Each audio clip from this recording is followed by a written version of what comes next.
is Chaudhary Abdullah Al Mamun. They committed crimes against humanity by their abatement, that is facilitation, and their failure to prevent the atrocities committed by their underlings, and hence they are liable to be punished under section 32A, 32G, 32H, 41B and 43 of the International Crimes Tribunals Act. Accused Sheikh Hasina is liable to be punished under section 32A, 32H, 41B and 43 of the International Crimes Tribunals Act 1973. It is obvious from the facts and circumstances delineated herein before that the law enforcers and the activists of ruling party Awami League as well as its affiliated organizations targeted the unarmed civilian protesters countrywide and accordingly attacked them. Therefore, in all the above discussed atrocities, the elements constituting crime against humanity have been fulfilled. The victim witnesses, the other witnesses and the investigating officer held the accused Prime Minister Sheikh Hasina, accused Home Minister Asadujaman Khan Kamal and accused Inspector General of Police Chaudhary Abdullah Al Mamun liable for the atrocities. It may be mentioned here that Mr. Chaudhary Abdullah Al Mamun, Inspector General of Police, has been tendered pardon on his application pursuant to section 15 of the Act with a view to obtaining his evidence. He is supposed to have been directly or indirectly concerned in or privy to any of the crimes specified in section 3 on condition of his making a full and true disclosure of the whole of the circumstances relative to the crime and to every other person concerned, whether as principal or abettor in the commission thereof. According to subsection 2 and 3 of section 15, he has been examined as a witness and detained in custody until today. It appears to the tribunal that he made a full and true disclosure of whole of the circumstances within his knowledge relative to the crime and to every other person concerned, both as principal and abettor in the commission thereof. He categorically admitted his involvement in the alleged acts and disclosed that a core committee consisting of Home Minister Asadujaman Khan Kamal himself used to hold meeting every day at the residence of accused Home Minister Asadujaman Khan Kamal to take decisions as to the necessary measures to face the movement of the students and to pass the instructions necessary instructions. He said that accused Prime Minister used to pass directions to the core committee in this regard. This accused also said that Sheikh Hasina directed them to use drone to trace the location of the protesters and to use helicopter and lethal weapons to kill the protesters. He mentioned that chain of command in the police service was not maintained.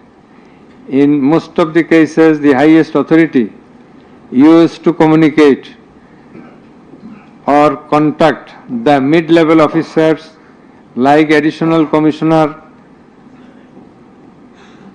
Harun Rashid, Additional Commissioner Monirul Islam accused Prime Minister Sheikh Hasina passed the direction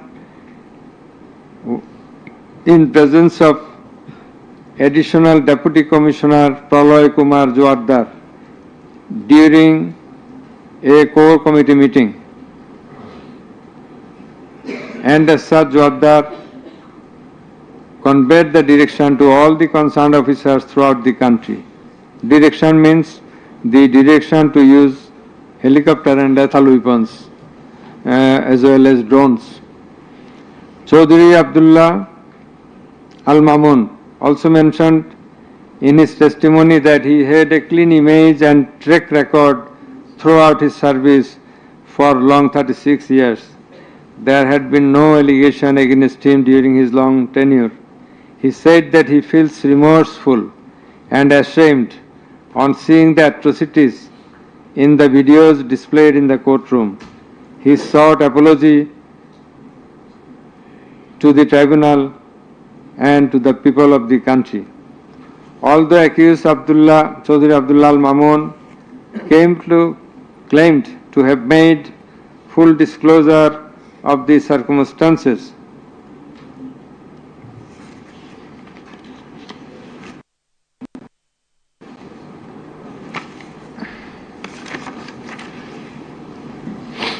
and we do also believe that he made a full and true disclosure.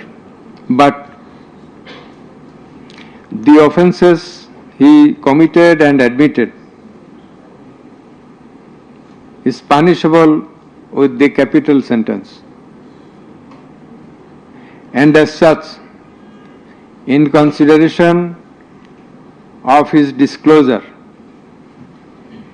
and the gravity of the offences, we do incline to convict him and award him a lenient sentence, which will be declared later on.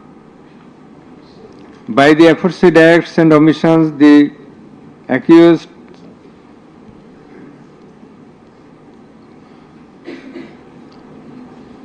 committed crimes against humanity under section 3, 2A, subsection G, clause H, 41, 42, 43 of the International Crimes Tribunal Act 1973, as stated before. The accused Sheikh Hasina and Asaduজ্জামান Khan Kamal remained in abscondence ab initio, despite the fact that notices and warrants were duly served in their given address according to law. Moreover, they were asked by publishing notice in 2 daily newspapers to appear and contest the case, but they did not turn up. Thus, their abscondence itself is suggestive of their guilt. The learned State Defence Council contended that the trial of the accused persons under the International Crimes Tribunal Act 1973 is not tenable, since the Act was passed in the Parliament for the purpose of trial of the criminals of War of Independence in 1971. While arguing this, the learned State Defence Council perhaps did not have a refusal of the provisions of the Act as well as the preamble thereof. The preamble of the Act says that the Act was made in order to provide for detention, prosecution, and punishment of the persons for genocide, crimes against humanity, war crimes, and other crimes under international law, and for the matters connected therewith. Section 3 of the Act provides that the said crimes committed both before and after the commencement of the Act, before 1973, after 1973, are triable by the International Crimes Tribunal. whereupon the contention of the learned State Defence Council is not tenable in law. Moreover, Article 47 of the Constitution of Bangladesh has given upper hand. ছুটির দিনে বিরিয়ানি ছাড়া আর কিছু মাথায় আসবে না। রাঁধুনি বিরিয়ানি মশলা। Constitution itself.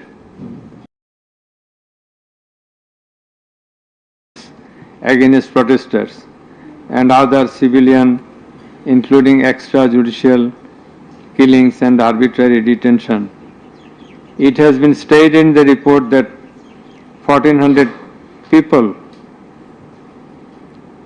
have been killed by use of lethal weapons during the July movement 2024. By the political leaders, the United Nations Human Rights Commission meant the highest government authorities. The authorities in question are unprecedented in the history of Bangladesh. The nature and extent of cruelty administered upon the protesters, inclusive of infants, women, and old, stirred the hearts of the people throughout the world. On seeing the scenario of dead and injured protesters and their outcry in the videos displayed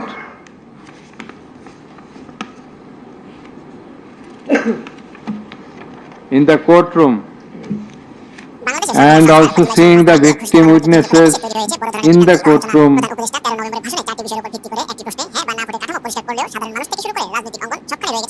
for giving testimony, who lost their skull, eyes, nose, hands and legs. Any human being will fail to be in the normal state of mind seeing such scenario. Such atrocities must be brought to an end at any cost. Justice must not fail. In view of all the above facts and circumstances and findings, it is hereby ordered that accused Sheikh Hasina be found guilty on 3 counts under charge 1. Count number 1, incitement. Count number 2, order to kill. Count number 3, inaction to prevent the atrocities and failing to take punitive actions against the perpetrators, and thus